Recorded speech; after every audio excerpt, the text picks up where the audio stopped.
ஏதோ வேத்தா போய் தண்ணி ஊத்திக்குவான். அப்புறம் பார்த்தா சராசரி மனித நாட்டம் சுத்துவான். வையகத்தில் உண்மைதானே வாய் திறக்க அஞ்சினேன் நைய வைத்து உங்களோ நம சிவாய நாதனே. இந்த உண்மையை நான் வையகத்தில் சொல்ல மாட்டேன் சுவாமி, சொன்னா என்ன அடிச்சே கொண்டு போடுவாங்கன்றாரு அவரு.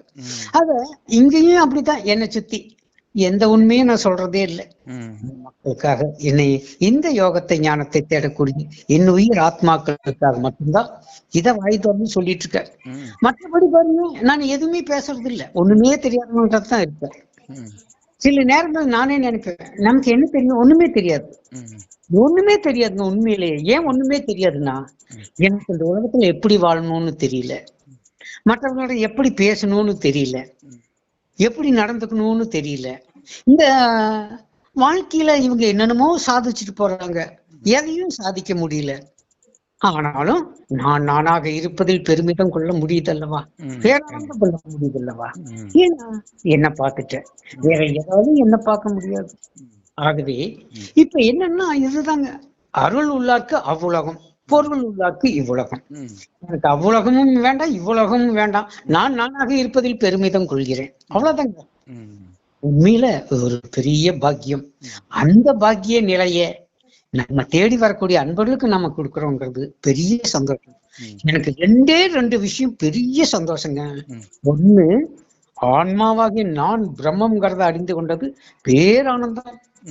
இரண்டாவது, இதை சொல்வதற்கு ஒரு அரிய வாய்ப்பை குரு அருள் கொடுத்திருக்குது. அது நீங்க எல்லாம் வரீங்கல்லவா, உங்களை எல்லாம் பார்க்கும்போது, உங்கள்ட்ட எல்லாம் பேசும் பொழுது தொடர்ந்து இதை பத்தி சொல்லிக்கிட்டே இருக்கிறது தான் இரண்டாவது பேரின்பம்.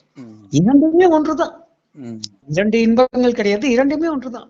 என்னை அறிந்த நிலையில் அதை நான் புகட்டி கொண்டிருப்பேன், அதை போதித்துக் கொண்டிருக்கிறேன் என்பதுதான் மிகப்பெரிய ஆனந்தம். அவ்வளவுதாங்க.